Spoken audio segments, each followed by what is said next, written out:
કપાસનું વાવેતર છે record break ઘટ્યું છે. આ વર્ષે જેટલું કપાસનું વાવેતર ઘટ્યું આટલું એક જ વર્ષની અંદર ઘટાડો ભૂતકાળમાં ક્યારેય નથી આવ્યો. એટલું મોટું કપાસનું વાવેતર આ વર્ષે ઘટ્યું છે. મેં પ્રવાસ કર્યો છે જે વિસ્તારોની અંદર, એમાં અત્યારે ખેડૂતો છે બાગાયતી પાક તરફ જઈ રહ્યા છે.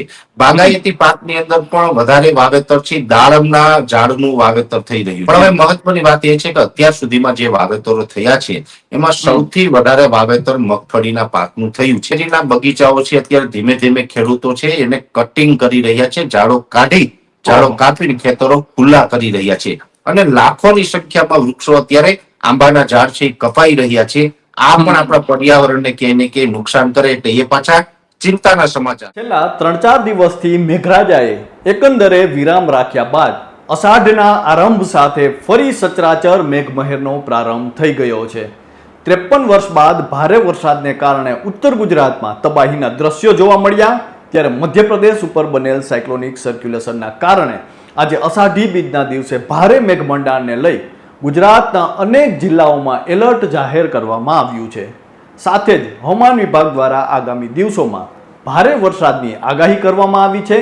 તો ગુજરાતમાં સાર્વત્રિક અતિ ભારે વરસાદને કારણે હવામાન નિષ્ણાંત પરેશ ગોસ્વામીએ પણ સાવચેત રહેવા જણાવ્યું છે.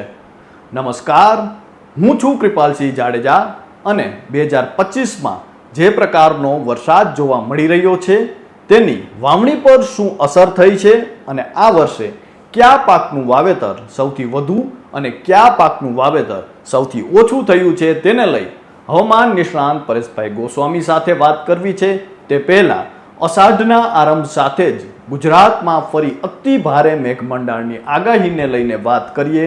સાથે જ હાલમાં સર્જાયેલ સાયક્લોનિક સર્ક્યુલેશનને ગુજરાત પર શું અસર થશે તેના વિશે વાત કરીએ. વાત ગુજરાતી પર. રાજ્યમાં 16 જૂનના રોજ થયેલી ચોમાસાની એન્ટ્રી બાદ 11 દિવસમાં જ મેઘરાજાએ આખા રાજ્યને કવર કરી લીધું છે. ત્યારે આ વર્ષે ચોમાસું ધમાકેદાર રહેવાની હવામાન વિભાગ દ્વારા આગાહી પણ કરવામાં આવી છે. આજે અષાઢી બીજના દિવસે વહેલી સવારથી જ રાજ્યના મોટા ભાગના જિલ્લાઓમાં મેઘમહેર યથાવત છે. છેલ્લા 24 કલાકમાં રાજ્યના 215 જેટલા તાલુકાઓમાં વરસાદ નોંધાયો છે, જેમાં સૌથી વધુ જૂનાગઢના માળિયા હાટીનામાં 6.25 ઇંચ જેટલો વરસાદ પડતા ચોમેર જળબંબાકારની સ્થિતિ સર્જાઈ છે. જ્યારે આજે રાજ્યના 28 જિલ્લામાં ઓરેન્જ અને યલો એલર્ટ પણ આપવામાં આવ્યું છે. ઉત્તર પૂર્વ અરબી સમુદ્રની દક્ષિણ ગુજરાત થઈને બંગાળની ખાડી કે જ્યાં લો પ્રેશર સર્જાયેલ છે, જેના પગલે આજે અષાઢી બીજના દિવસે કચ્છ, બનાસકાંઠા, પાટણ, સાબરકાંઠા, અરવલ્લી, મહીસાગર, રાજકોટ, જૂનાગઢ, નવસારી અને વલસાડ આમ 10 જિલ્લામાં ઓરેન્જ એલર્ટ આપવામાં આવ્યું છે. જ્યારે સુરેન્દ્રનગર, મોરબી, જામનગર, દેવભૂમિ દ્વારકા, પોરબંદર, ગીર સોમનાથ, અમરેલી, ભાવનગર, બોટાદ, મહેસાણા, ગાંધીનગર, દાહોદ, પંચમહાલ, છોટાઉદેપુર, નર્મદા, સુરત, તાપી અને ડાંગ આમ 18 જિલ્લામાં યલો એલર્ટ જાહેર કરવામાં આવ્યું છે. આ ઉપરાંત પરેશ ગોસ્વામીએ કહ્યું છે કે મધ્યપ્રદેશ ઉપર બનેલું સાયક્લોનિક સર્ક્યુલેશન હાલ પશ્ચિમ દિશા તરફ ગતિ કરી રહ્યું છે. તે ખૂબ જ મજબૂત છે. એનો ટ્રેક અરબ સાગર સુધી લંબાયેલો છે, જેને કારણે રાજ્યના અલગ અલગ વિસ્તારોની અંદર વરસાદ જોવા મળી રહ્યો છે. સૌરાષ્ટ્ર અને દક્ષિણ ગુજરાતની અંદર અતિ ભારે વરસાદની શક્યતાઓ છે, તો બીજા વિસ્તારોમાં પણ સારા એવા વરસાદ નોંધાઈ શકે છે. અંતે ઓલ ઓવર ગુજરાતની અંદર સાર્વત્રિક વરસાદની સંભાવનાઓ છે અને આવનારા 3 દિવસ સુધી રાજ્યમાં ભારેથી અતિ ભારે વરસાદ પણ જોવા મળે તેવી સંભાવનાઓ હાલ દેખાઈ રહી છે. ત્યારે આગામી દિવસોમાં ગુજરાતના કયા જિલ્લામાં અતિ ભારે વરસાદની આગાહી છે તેને લઈને વાત કરીએ. તે પહેલા વાવણીને લઈ હવામાન નિષ્ણાંત પરેશ ગોસ્વામી સાથે જ સીધી વાત કરીએ. આમ તો પરેશભાઈ વેધર ટીવી નામની યુટ્યુબ ચેનલના માધ્યમથી લાખો ખેડૂતો છે પરેશભાઈ આપને જોતા હોય છે, ત્યારે ખેડૂતોના આપને ફોન પણ આવતા હશે. તો પરેશભાઈ, આ વખતે વાવણી કેવી થઈ છે? કયા કયા વિસ્તારોમાં છે હજુ વાવણી બાકી છે અથવા વાવણી છે? આ વખતે જોઈએ તો કયા પાકની વાવણી છે તે સૌથી વધારે થઈ છે? વાવણીને લઈને શું કહેશો? ખેડૂતોને લઈને શું કહેશો પરેશભાઈ? કચ્છ જિલ્લાના અમુક વિસ્તારોમાં છૂટાછવાયા વિસ્તારોમાં વાવણી બાકી છે. ઉત્તર ગુજરાતના છૂટાછવાયા વિસ્તારમાં બાકી છે. એવી રીતે મધ્ય ગુજરાતમાં પણ બાકી છે. અને સૌરાષ્ટ્રમાં જે પશ્ચિમ સૌરાષ્ટ્રના ભાગોમાં વાવણી બાકી હતી, જેમાં પોરબંદર, દ્વારકા, જામનગર એ વિસ્તારમાં ઘણા ગ્રામ્ય વિસ્તારમાં વાવણી બાકી હતી. છેલ્લા 2-4 દિવસથી જે આ નવો વરસાદનો રાઉન્ડ ચાલુ થયો છે એમાં એ લોકોને પણ વાવણીનો લાભ મળ્યો છે. પણ છતાં પણ જે પશ્ચિમ સૌરાષ્ટ્રમાં ઘણા ગામો વાવણીથી વંચિત છે, ઉત્તર ગુજરાતમાં બાકી છે અને કચ્છમાં બાકી છે. આ તમામ જે બાકી વિસ્તારો છે એને 30 તારીખ સુધીમાં લાભ મળવાનું પણ છે. પણ હવે મહત્વની વાત એ છે કે અત્યાર સુધીમાં જે વાવેતરો થયા છે એમાં સૌથી વધારે વાવેતર મગફળીના પાકનું થયું છે. સામાન્ય રીતે આપણા ગુજરાતની અંદર ખરીફ પાક જેને આપણે કહીએ છીએ એમાં મગફળી, કપાસ, સોયાબીન, એરંડા, તુવેર આ બધા પાકોનું વાવેતર થતું હોય છે. જોકે તુવેર અને એરંડાનું વાવેતર છે જનરલી જુલાઈ એન્ડ અને ઓગસ્ટ મહિનામાં થતું હોય એ પ્રમાણે આ વર્ષે પણ એરંડા અને તુવેરનું વાવેતર થવાનું છે ને એ વાવેતર થોડું ઘણું વધવાનું પણ છે. સોયાબીનનું વાવેતર જે દર વર્ષે થાય છે એ જ પ્રકારનું થયું છે, એમાં કોઈ વધઘટ નથી. પણ કપાસનું વાવેતર ઘટ્યું છે અને મગફળીનું વાવેતર વધ્યું છે. હવે જે ફેરફાર છે એ કપાસ અને મગફળીમાં છે, બાકી બીજા પાકોની અંદર બહુ ફરક નથી પડ્યો. કપાસનું વાવેતર છે રેકોર્ડ બ્રેક ઘટ્યું છે. આ વર્ષે જેટલું કપાસનું વાવેતર ઘટ્યું આટલું એક જ વર્ષની અંદર ઘટાડો ભૂતકાળમાં ક્યારેય નથી આવ્યો.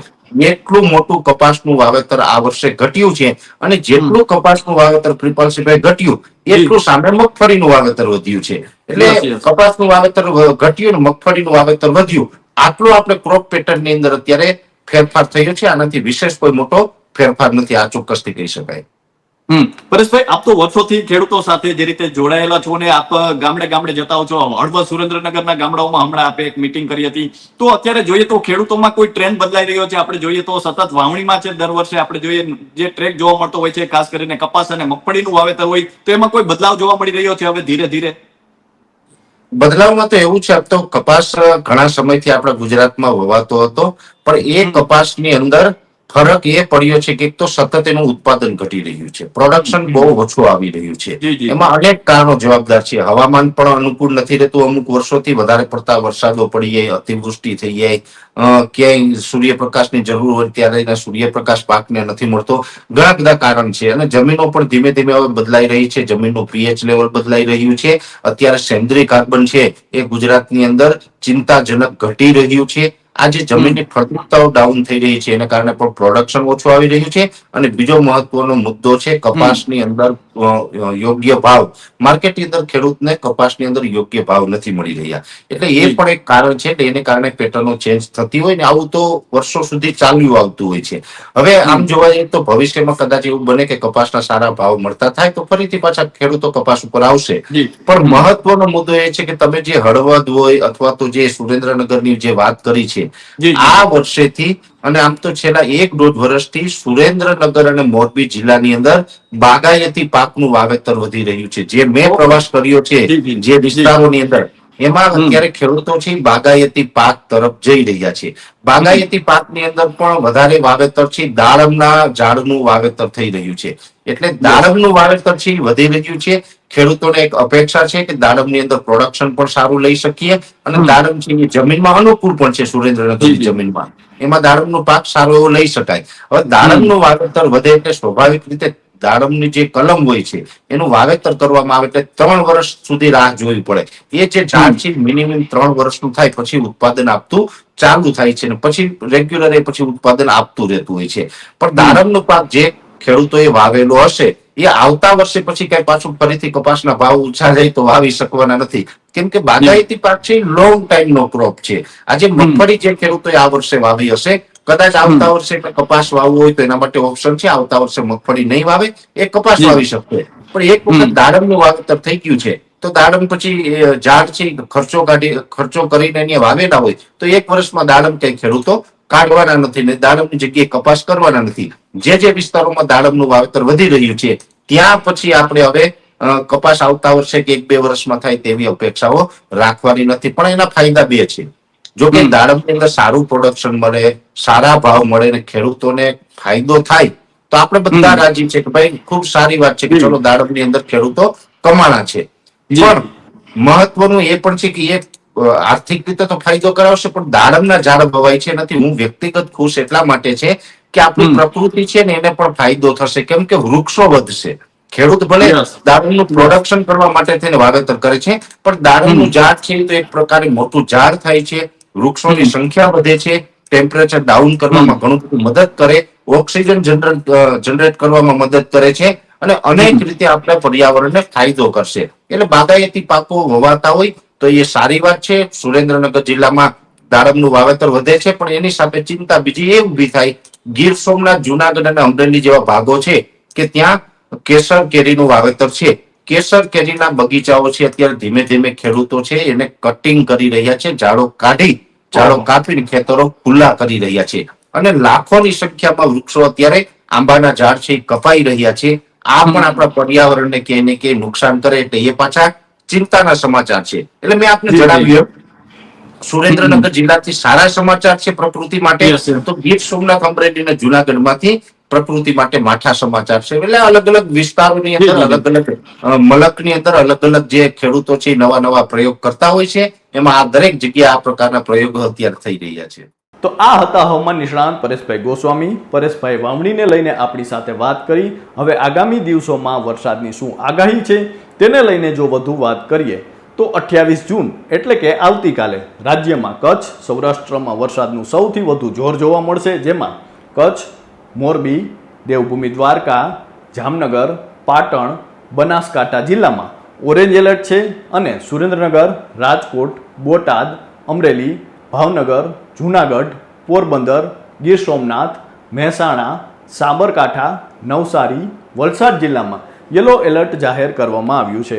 29 જૂનથી લઈને 1 જુલાઈ સુધીની આગાહીની જો વાત કરીએ તો રાજ્યમાં 29 જૂનથી 1 જુલાઈ દરમિયાન કચ્છ, અમરેલી, ભાવનગર, ગીર સોમનાથ, નર્મદા, છોટાઉદેપુર, તાપી, ડાંગ, નવસારી, વલસાડ, મહીસાગર, દાહોદ, સુરત જિલ્લામાં ધોધમાર વરસાદની આગાહી આપવામાં આવી છે અને 2 જુલાઈની જો આગાહીની વાત કરીએ તો 2 જુલાઈના રોજ મહીસાગર, દાહોદ, છોટાઉદેપુર જિલ્લામાં અતિ ભારે વરસાદનું ઓરેન્જ એલર્ટ જાહેર કરવામાં આવ્યું છે અને કચ્છ, પાટણ, બનાસકાંઠા, સાબરકાંઠા, મહેસાણા, અરવલ્લી, ગાંધીનગર, ખેડા, પંચમહાલ, નર્મદા, તાપી, સુરત, ડાંગ, વલસાડ, નવસારી, અમરેલી અને ભાવનગર જિલ્લામાં ભારે વરસાદને લઈ યલો એલર્ટ જાહેર કરવામાં આવ્યું છે. આમ હાલ ગુજરાતમાં ચોમેર સાર્વત્રિક વરસાદ જોવા મળી રહ્યો છે. હવામાન નિષ્ણાંત પરેશ ગોસ્વામીએ પણ વરસાદને લઈને આપણી સાથે વાત કરી, વાવણીને લઈને આપણી સાથે વાત કરી અને પરેશ ગોસ્વામીનું કહેવું છે કે આ વર્ષે ખૂબ સારો વરસાદ છે તે ચોમાસા દરમિયાન નોંધાઈ શકે છે. 2025નું ચોમાસું છે તે હવામાન નિષ્ણાંત પરેશ ગોસ્વામી હોય, હવામાન નિષ્ણાંત અંબાલાલ પટેલ હોય કે હવામાન વિભાગ હોય, તમામ લોકોએ છે 2025નો ચોમાસામાં સારો વરસાદ વરસી શકે તે પ્રકારની આગાહી કરી છે અને આ વખતે ક્યાંક ને ક્યાંક અનેક જિલ્લાઓ એવા છે જ્યાં અતિ ભારે વરસાદ થઈ શકે છે, જેને લઈને કહી શકાય કે આ વખતે ચોમાસામાં ખૂબ સારા વરસાદો પડવાના છે. ખેડૂતોમાં પણ હાલ ખુશીનો માહોલ જોવા મળી રહ્યો છે, કારણ કે આ વર્ષે સમયસર વાવણી થઈ ગઈ છે. 16 જૂને પ્રવેશેલા ચોમાસાએ ગુજરાતમાં હાલ તો મંડાણ માંડ્યા છે, જેને લઈને ચોમેર ખુશીનો માહોલ જોવા મળી રહ્યો છે અને હવામાનમાં તાપમાનનો પારો પણ હાલ નીચો જોવા મળી રહ્યો છે અને પરેશ ગોસ્વામીએ છે તે ભારે વરસાદની આગાહી કરી છે. તો અત્યારે બસ આટલું જ. ફરી મળતા રહીશું વાત ગુજરાતી પર.